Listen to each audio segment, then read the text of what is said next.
a fourth one. But I wasn't going to go too far out of, my conversations and my input and your input and your input in the class. I want to connect it to John. If somebody asks you, says, look, you're going on a desert island, which book of the Bible are you going to take with you? You can only choose one. We're all going to go, well, I'll take the whole Bible. It's one book. But if you had to have one, which one would it be? And I ask myself this all the time. I'm taking the Gospel of John. Every time I get a new Bible or whatever, I'm going to go through it, I go back to John. And these letters that we've been studying, it's the same author. It's just proof positive in this the way it is. But, when we talk about those Gospels, what's that word we use for like Matthew, Mark, and Luke? Synoptic Gospels, kind of the synopsis.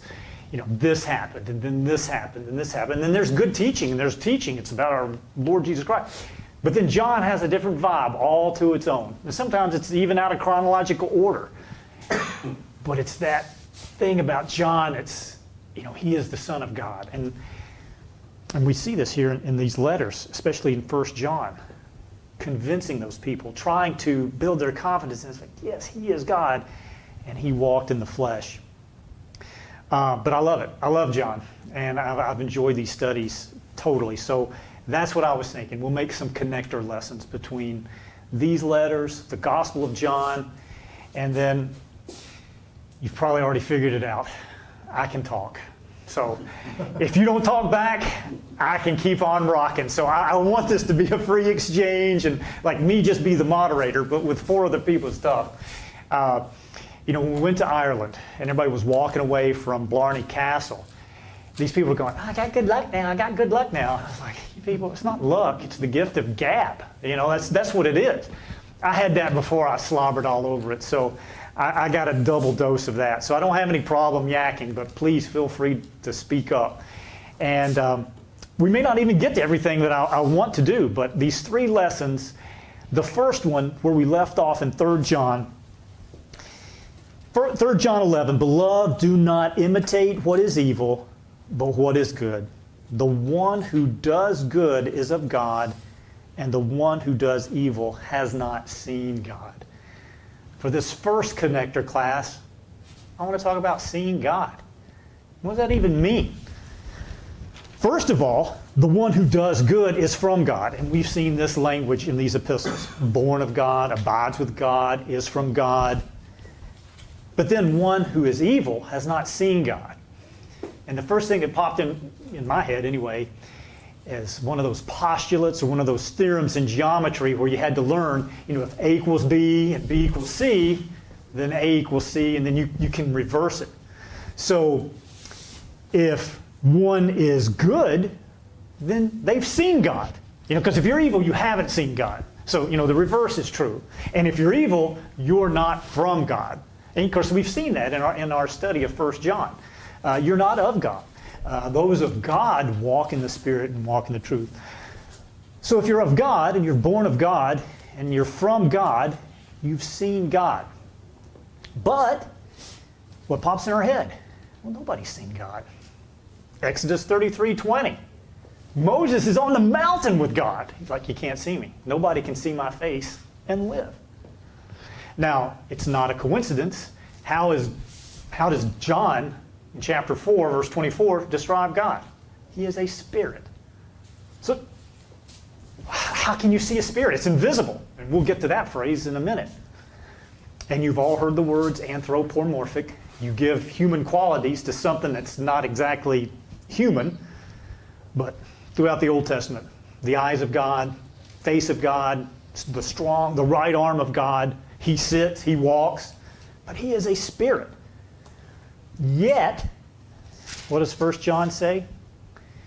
That which was from the beginning, we what?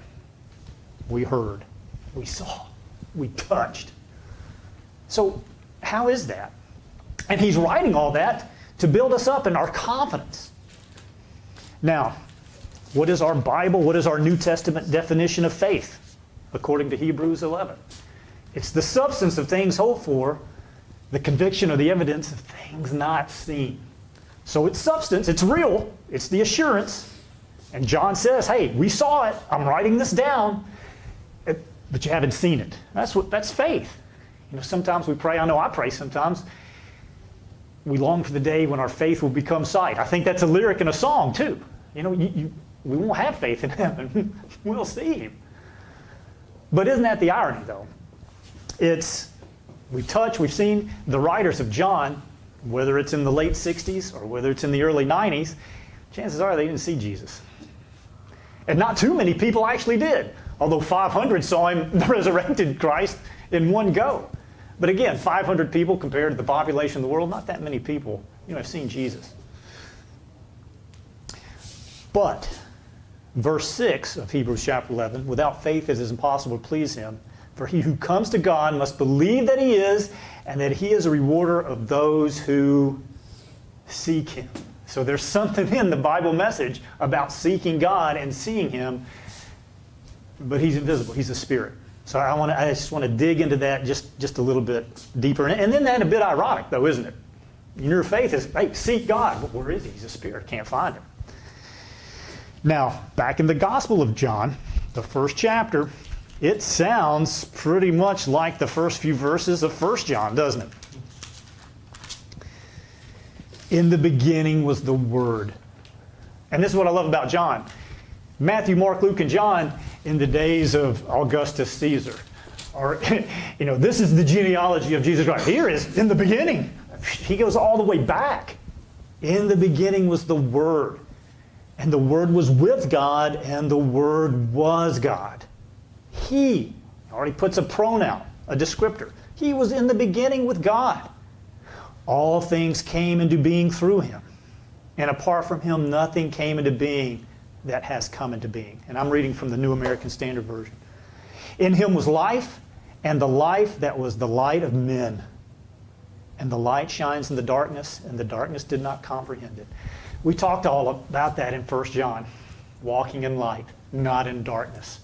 Life, eternal life, through him that was manifested to us. And that's what John says. This light, this Word, was with God at the beginning. He was God. And then in verse 14, the Word became flesh and dwelt among us. We saw his glory. Glory as of the only begotten of the Father, full of grace and truth. Now, dwelt among us. Well, John could be, quite possibly, talking about himself and others. They actually were walking out. Or us. I wouldn't get mad at you if you used the broad brush like humanity. He dwelt among us. He came to earth. That was one of those things, too. When we went to Israel with Leon and the group, it's 2,000 years. But you get into some of these ruins, and you see some of these plains and grassy fields, and like, oh, hey, there's the Sea of Galilee. Me and Sonia just sit there like, if you walk through here, we were at Chorazin, woe to you, Chorazin, those ruins. And that's the way to whatever the next town is. Like, he had to walk somewhere within a stone's throw of this place. It's mind-blowing at the time.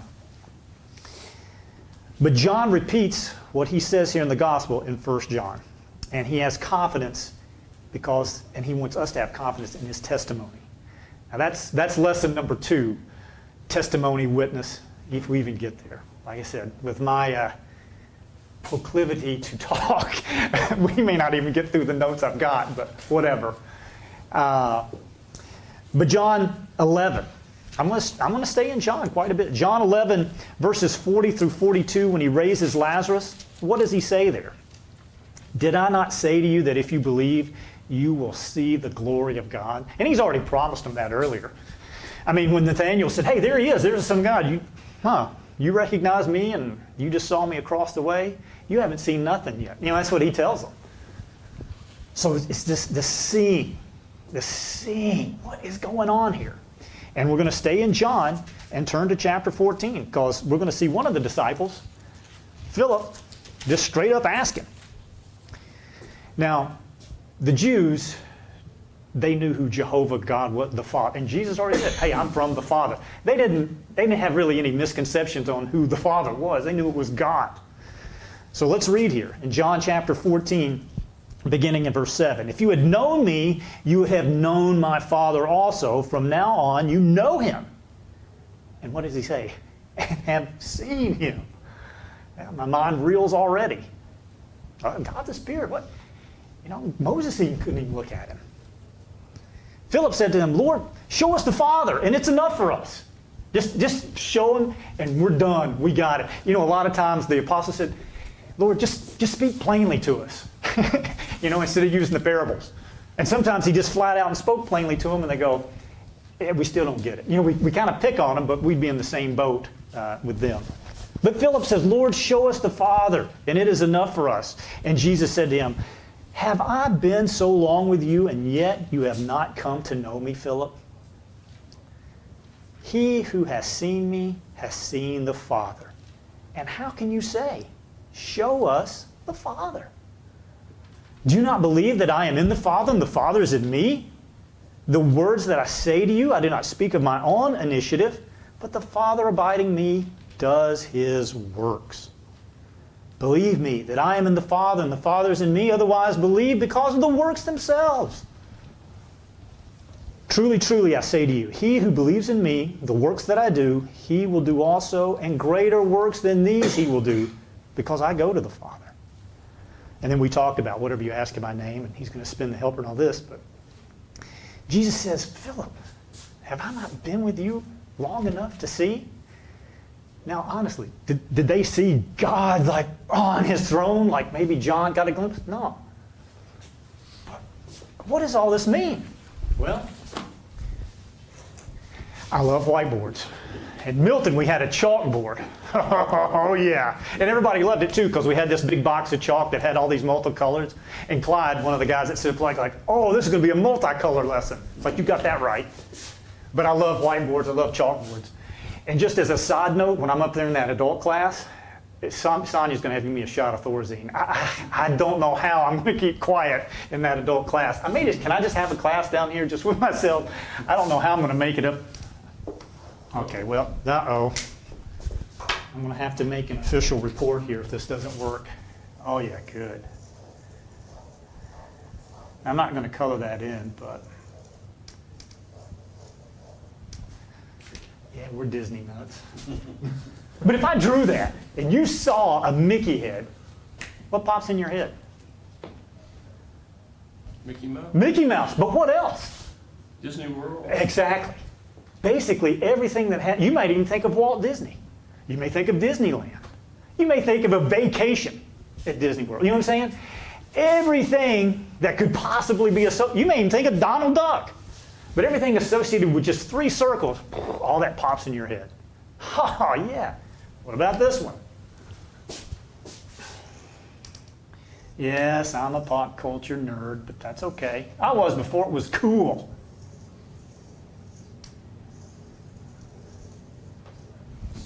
Yeah. But what else do you think of? Superheroes. Superheroes in general. He was the first. Capes, Metropolis, Lois Lane, everything that is associated with him, that one S. Just one more for the sake of it. 3's a complete.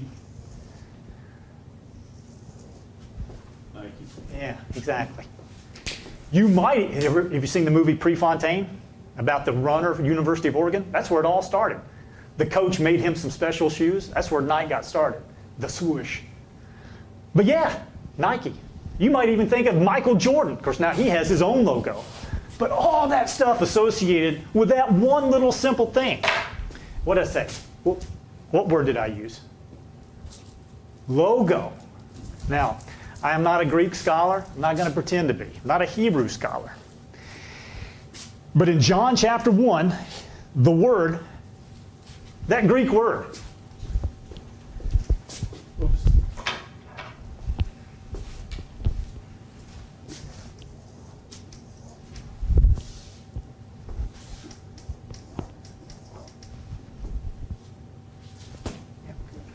There's 2 different Greek S's. That's it. But if you see it spelled out in English, logos. Hey, that sounds like, I'm not a genius, but that looks like the English word logo. Of course. That's what, now we're starting to get in there, aren't we? Yeah. That Logos, that Word was with God, and the Word was God. He was in the beginning. Brad, explain it. I can't. I'm going to have to take a seat. I don't know. Could Philip and Nathaniel and Peter and James and John explain it? John probably has a little more insight than we do, especially with the Holy Spirit guiding his pen. But when you say touch, see, and hear, what does that kind of connotate? Well, I think there seems to be, in the New Testament, sight and faith and knowing and all of these things kind of get tied together. Yep. When we have, to me, when we have faith in God and we see His Word, His truth, all of that is revealed to us through His Word. Mm-hmm. That is seeing. Okay. In a way. Yeah, no, I got you. And it, when we have this knowledge within us, His truth, I mean, that is in a way, it is sight. It is sight, yeah, through the eyes of faith. But now if I touch this water bottle and I touch this podium and you hear my voices, it has that kind of physical, there's tangible. Oh yeah, oh, what made that noise? Oh, that bell over there. We touch, but that's how we get along in this life. Our senses. But faith is something different. Now, I'm going to throw another pop culture reference at you. Yeah, you may not have seen it, but the X-Men. Okay, do you know who the X-Men are? Yeah, the cool mutants. Anyway, one of them's blue. One of them kind of looks demonish. He's got a tail, got yellow eyes. People are scared of it. Anyway, he becomes a priest. So in the second X-Men movie, Storm, the girl that controls the weather, she's like, why are you trying to protect these people? Why don't you blah, blah, blah, blah? They hate us. And again, I know it's a movie, but still, it kind of resonates. He goes, I feel sorry for them. She goes, why? He goes, most people will go through their whole lives and not know any more than what they see with their own two eyes. I thought, you know what? That's pretty profound for a superhero movie. You know what? Because he was a person of faith. And that's what we are. There is more to this. Perish the thought, I reference Yoda and the Force. But anyways, there's more to this, or more to this than what we're wearing, what we're walking through. You know what I'm saying? It's the eyes of faith. And this Logos, when Jesus says, Philip, what have I? Do you see what I've done? And even some of the naysayers were like, hey, we can't arrest this guy. He's got to be from God. We saw this guy raise somebody from the dead. Or he fed 5,000 people. I happened to see the fish and the bread. There wasn't much out of it. And he fed us all. And of course, we're going to get to that hopefully next time in John chapter 5 and John chapter 8, with these witnesses and all this stuff. But you see the works. You see what I've done. Now, this Logos, and Vines has probably 3/4 of a page. This personal manifestation of the will of God, or deity, not a partial manifestation, not through the veil, the full-on, this is it. And how does Paul describe him in Colossians? Do you remember how Paul phrases it? In which the Godhead fully dwells, If you want to see how, I said I was going to stay in John, but I can't. But in Colossians chapter 1,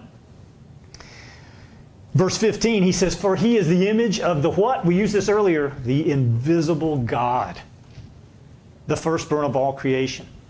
For by him all things were created, both in the heavens and the earth, visible and invisible. Verse 19, for it was the Father's good pleasure for all the fullness to dwell in him. And if you go down to verse 9 of chapter 2, for in him all the fullness of deity dwells in bodily form. Philip, you've seen me. You've seen the Father. Does God have a head and arms and wear a tunic? No. But what about Jesus' compassion, his love, his teaching, just the way he acted. And then, on top of all that, what he did. Nobody, what did Nicodemus say when he came in? He goes, you have to be from God. You know, nobody can do the things except God's with them.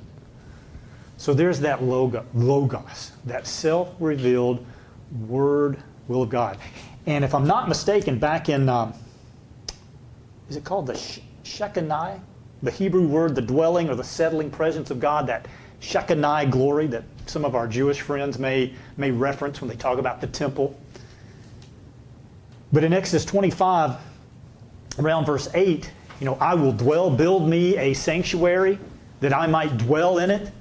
You know, that's kind of the beginnings of this whole Shekinah, this glory. And of course, how did the glory of God manifest itself to the Jews back then? Power, pillar of cloud, pillar of fire, right?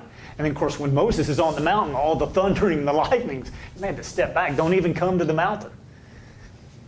But what's interesting, and again, I'm one of those that if you say, well, I don't know if that's a type, I don't know if that has a New Testament, I'm on the side if it even halfway smells like the New Testament, like, oh yeah, that's a type. But this sanctuary that I might dwell among them, the tabernacle and the temple was itself a type, wasn't it? Yeah, that new covenant that Jeremiah and Ezekiel speak of. In 1 Corinthians, the 10th chapter, the rock in the desert that followed them, who was it? It was Christ. That glory of God that was manifested in the world in Old Testament times actually became flesh and walked and taught. What's that? What is that hymn we sing? Streets and plains, thou Son of God, but we believe the deed was done. You know that song? Yeah. Do we believe it? That he walked on this earth. It's amazing to kind of think about it. And John is eat up with it in these epistles to these Christians. He's excited about it, and he wants his children to realize it and reject all this. And even Paul warned them in Colossians. Like, don't listen to these other traditions and these fantasies. You stick to this. So it's kind of interesting to think about other gods or deities where in some physical sense they would have an idol or something to look at. Mm-hmm. You know, because there's something within humans that want to see, want to see, touch, feel. And I think what you're really causing us to have to think about some here is that being reminded of what we already know. Well, nobody has seen God. And yet on the other hand, we have seen him. And if we have not seen him, then we are not of him. How powerful is that? It's very powerful. So even in the Old Testament, even when you go back to like the tabernacle and the temple, where there is, I think I would be inclined to say the presence of God was there. It was. And yet it wasn't a physical presence as in we see it was you call a cloud and fire physical, I guess you would. Yeah. But it was not a physical presence as in, well, we see the face of God. Mm-hmm. But you mentioned God being invisible, or the invisible attributes. Paul talks about that in Romans chapter 1. Mm-hmm. The invisible attributes of God are clearly seen. It's like, yes, we see God. Mm-hmm. We don't see him in the flesh, though maybe we imagine him that way, mm-hmm. And the whole excuse me. Yeah, go ahead. Yeah. The whole theme of 1 John, God is life, God is light, God is love. If we see love, then we've seen God. Yeah. We cannot personify God in the flesh. As much as our minds want to go there, we cannot, in reality, personify God with any sense of accuracy. And so we have to understand that there is a dimension beyond what we see. That's what I was looking for, this scripture here, found it over here in 2 Corinthians 4. While we do not look at the things which are seen, but the things which are not seen. But the things which are seen are temporary, the things that are not seen are eternal. So the difference between things like light and love and life, that's not like this chair. we see the effects of those things. See, and that therein is the big difference, is that we can talk about these inanimate objects that are created, but God, I can say, well, Brad is tall, and I can describe Brad in a certain way. Well, you can't look at God and describe him that way. He's described in terms of being love. God is love. Mm-hmm. God is light. God is life. How do you describe life? I mean, we can look at the effects of life. I'm alive now. You can look at it, but you're not seeing life. You're seeing the effects of life. Mm-hmm. And that's, to me, the big difference, is that we have to understand that there is a dimension beyond the three dimensions that our lives seem to revolve around. Yeah. And to go along with those comments, Romans 1 verse 20, for since the creation of the world, his invisible attributes, his eternal power and divine nature have been clearly seen, being understood through what has been made, so that they are without excuse, or any of us are without excuse. Exactly. Yeah. So I think that's even though, his invisible attributes and love and, all of these things that are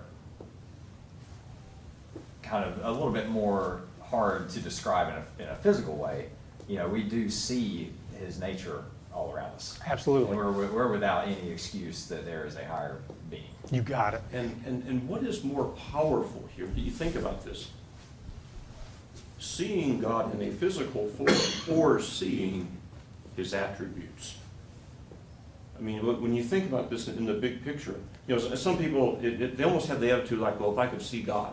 People will say, well, if Jesus came and walked on the earth again, well, people would believe. Well, no, they wouldn't. They didn't in the first century when they killed him, remember? And so think of the power of, the focus is not on a physical God. The focus is on what and who he is and those invisible attributes. And to bring it home to our study of 1 John, how are we supposed to treat each other? We're supposed to love each other. Mm-hmm. And if you're walking the light, I'm walking the light, and you're walking the light, we love each other, we're seeing God. You guys answered basically my question here, like, well, how do we see him? You answered it. And when I had gross anatomy in dental school, we had to share it with the medical students. And you're not real doctors, like, yes, we are, and we're going to punch you, and you're going to punch us, and don't bother my cadaver. We had to go through all that stuff. I love science. I'm all over it. You heard all of it during COVID. We trust the science. Well, I do too. But who gave us that? You know what I'm saying? The first time, and this may sound a little weird and macabre, but the first time I pulled a brain out of a skull, that was a profound moment of faith. Yeah, I held the person's brain, but I was thinking, this is not a cosmic accident. There is, and what do you learn all through your courses of anatomy and physiology and biochemistry and all this, and histology. Histology is where you look at slides of your skin, you see all this stuff. There is a pattern. That pattern had to come from a maker. It only increased my faith. It didn't derail it, like, oh, he's a scientist now, there's no God. No, it only made it more firm because, and I use this accommodatively, somebody or something had to start this. This was not just a lightning bolt in a puddle of mud. Like, all right, we lucked out. Also, too, talking about what you can't see, you can't feel. You ever cried holding a baby? What made you do that? It's in here. It's invisible. It's love. Or even, and maybe you can use this for people that, I've used it a couple times, like, people, that's just garbage. Like, hey, do you like poetry? Oh, yeah, it's okay, or whatever. Or even cry at a movie, or even laugh. Why do you even laugh at a funny movie? I mean, can you see laughter? No. Can you see funny? No. But there's something in here. And from the dawn of time, if I can use that accommodatively too, where have humans looked? Now, why is that? There's something in it. The Ecclesiastes, the writer of Ecclesiastes said he's put eternity in our heart. There's something more, than wood and fabric and food and drink. And I think you guys nailed it.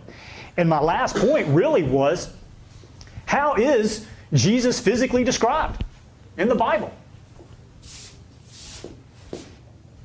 I've got two, I don't know if I can call them book, chapter, and verse, one of them. And I'm going to use the old King James. How is he described in Isaiah? No comeliness. And we don't even use that word anymore. You know, he wasn't Absalom. He wasn't Saul, who stood head and shoulders above everybody else. He was normal. And then other passages in the gospel, they were about to throw him off the mountain or throw stones, and he just disappeared into the crowd. Now, he could have totally disappeared, or he could have just blended in, just an average Jew. I mean, we get this image sometimes with all those Renaissance painters, and you know, they do great work and all this, but you think they have these brass plates around their head. You know, how did they see Jesus? Or how did John know, oh, hey, here comes the Lamb of God? The way he handled himself, the way he handled others. I mean, what did they say about John the Baptist? Oh, he's crazy. You know, he's a demon-possessed or a wine bibber. Or they said that about Jesus. It's not what you see. And then, and again, I may be stretching a little bit, but what do you think humans would do if we did actually have a physical representation of the image of the person of Jesus? What do you think we might do? We'd build an idol and we'd bend down and worship it. That's exactly right. Yeah. Yes, that's exactly right. And the last words of 1 John is, keep yourself from idols. Keep yourself from Zeus and all those crazy things. But now, there could have been a contingent of people like, he did come in the flesh, and this is what he looked like. Oh, you know what I'm saying? And we see it today, this iconography. I'm going to worship the image more than what's in here. And I think that's exactly what would have happened. Isn't it interesting? Of all, you know, you can see these busts, you know, from emperors and stuff like that, from way back in that period and stuff like that. Interesting that we don't have anything like that of Jesus. You know, by fluke, I don't think so. Yeah, I don't think so either. And exactly, the technology was there. If somebody wanted to sculpt Jesus, they could do it because they've been doing it with Nero and everybody else, and Augusta, and even Ramses back even further. But we don't have a single well, we have the shroud, so. But we don't have one single thing. And I don't remember if it was in Israel or Italy on one of our trips, but there was a mosaic and a floor in this old church, and they think that was the one oldest physical, oh, that's what Jesus looked like. You know what he looked like? This guy. Isn't that even like 300 AD? Yeah, exactly. Yeah, it wasn't even in his time frame, but he looked just like this. Okay, just plain. You can't just pick him out of a crowd. So I think that's what we're getting to in these letters of John, especially.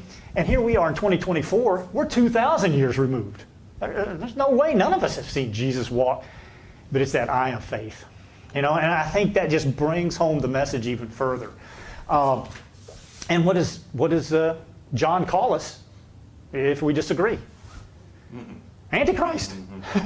There's no middle ground. You know, he either walked and he either came to earth, you know, or he didn't, and it's just a big sham. And then, of course, Paul says in 1 Corinthians 15, we should be pitied among all men. You know, because we believe this fellow came to earth, taught us, died, and then was resurrected. And if that's just a big sham, then you people are silly. And some of our critics actually think that. But we know something, and we hold on to something a little more dear. Now, Sunday, I want to focus on what it means, witness and testimony. You know, John 5, John 8. Because John 8 really riles them up. I mean, you know, when he says I am, there was no mistaking what he was saying. But anyway, thanks for helping me out in this class and, you know, the feedback. But yeah, just if you have a comment, shoot it out. But hopefully this has kind of helped our thought process. I know it helps me, especially with that word logos there. Okay? Good class, Brad. Well, we'll be done a little bit early. All right. Appreciate it, Brad. You got it. Hold the button down until the light goes off. Yep.